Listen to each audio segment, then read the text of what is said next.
Labor Day weekend, we finally have some beautiful weather after what I consider a very, very hot summer. So I know today and tomorrow and this whole weekend, people, they're going to naturally be grilling out because we haven't been able to do too much grilling unless you're really like a little sweat in your food.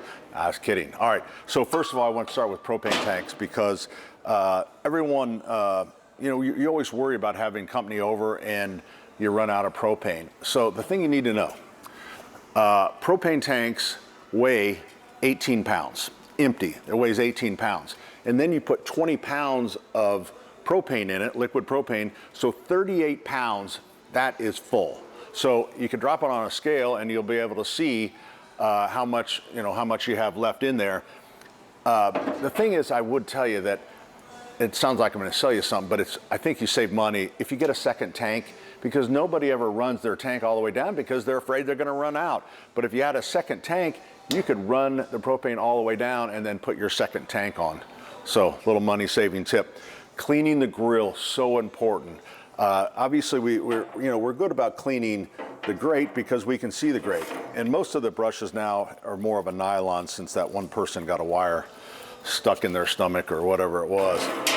I brought this just because I thought it was funny. Turn on the light.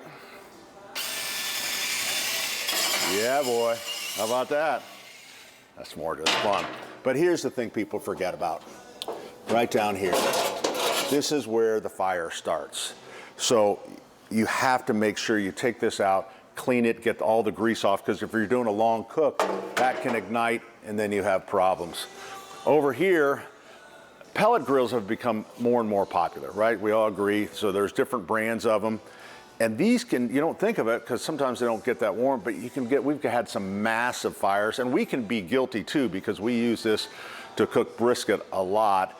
And sometimes our guys don't clean it out, where there's different levels. So this is what I've already taken off this thing. So there was this, and to get all the way down here, because this is where you can get a fire. So you scrape it all up. The best way to get rid of it is a shop vac. Get a shop vac and clean every layer so that you avoid that really unfortunate thing if you have a fire get going. And where the hopper is, if you haven't used it in a while and you have pellets down in there, and with the humidity, they'll draw in a little moisture, and that can clog that the rotor there that pushes it into the burn pot. So you might want to clean those out. Over here, the good old charcoal grill. Think about charcoal, same thing, clean it, but watch the legs, because there's been all these little fires because when the legs start to rust out and all of a sudden you put in a heavy load of charcoal in there, and the weight can actually make it collapse, and then if it's too close, of course you want it away from the building. But this thing right here, most people, we sell less and less of this, and I wish we wouldn't sell any of it, but that accelerant, don't do this on a fire. It can really cause, what I would recommend is getting one of these chimneys. You put the charcoal in it, you put a couple of fire starters underneath it, and boom, you are ready to go. I hope you have a great weekend. Have a question you'd like me to answer? Shoot me an email at askpat@wthr.com.